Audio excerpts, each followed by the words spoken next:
శుక్రవారం నుంచి వారం రోజుల సందడి సంబరాల సంక్రాంతికి కాస్త ముందుగానే సినిమాల రాకతో పొంగల్ హడావిడి అప్పుడే ఫ్యాన్స్ లో జోష్ తెచ్చేస్తోంది. మరి ఈ సంక్రాంతికి 5 సినిమాలు ఉండటంతో జనం దేన్ని మెచ్చుతారు, దేన్ని తిరస్కరిస్తారు, అసలు సినిమా బాగుండాలే కానీ దేన్ని తిరస్కరించరు, అన్ని హిట్ అవుతాయనేది ఇండస్ట్రీ టాక్. మరి నిజంగానే అన్ని హిట్ అవుతాయా?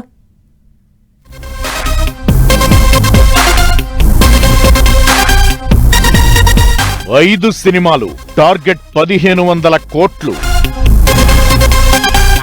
సాధ్యమవుతుందా? సంక్రాంతి అదిరిపోద్దా?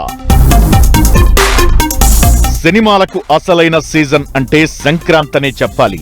అందుకే ఈసారి పందెం కోళ్లలా 5 సినిమాలు విడుదలవుతుంటే ప్రతి సినిమా హిట్ కావాలని ఈ 5 సినిమాల నిర్మాతలు, హీరోలు చెబుతున్నారు.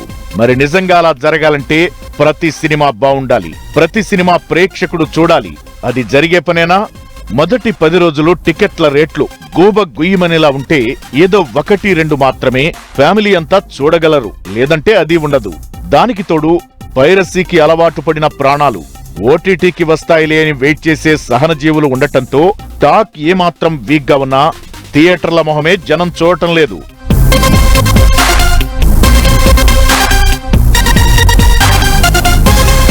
మెగాస్టార్ కి ముందే ప్రభాస్ రాజాసాబ్ ఆడియన్స్ ముందు తన ఆట పెట్టేశాడు.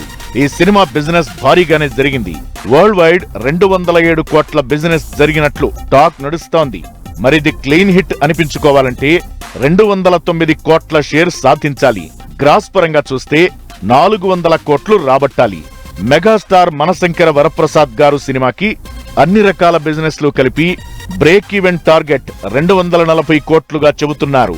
అంటే ఇది కూడా 450 కోట్ల వరకు గ్రాస్ రాబట్టాల్సి ఉంటుంది. ఇక మిగిలిన భర్త మహాశయులకు విజ్ఞప్తి, నారీ నారీ నడుమ మురారి, అనగనగా ఒకరాజు సినిమాలకు కలిపి 100 నుంచి 150 కోట్ల వరకు గ్రాస్ రాబట్టాలనేది కనీస స్థాయి లక్ష్యం. అంటే ఈ 5 సినిమాలపైన గ్రాస్ 1200 కోట్ల నుంచి 1500 కోట్లు రాబడితేనే అన్నీ హిట్ అనిపించుకుంటాయి, లేదంటే సంక్రాంతి రేసులో వెనకబడినట్లే. హాలిడే సీజన్ 2 తెలుగు రాష్ట్రాల్లో 1 వారం వరకు ఉండటంతో మాక్సిమం దాన్ని అందిపుచ్చుకునేందుకు టికెట్ల పెంపు అనే అస్త్రముంది. మరది సినిమాలకు ఎలా పరిణమించిందనేది పొంగల్ సీజన్ పూర్తయ్యేసరికి తేలిపోతుంది.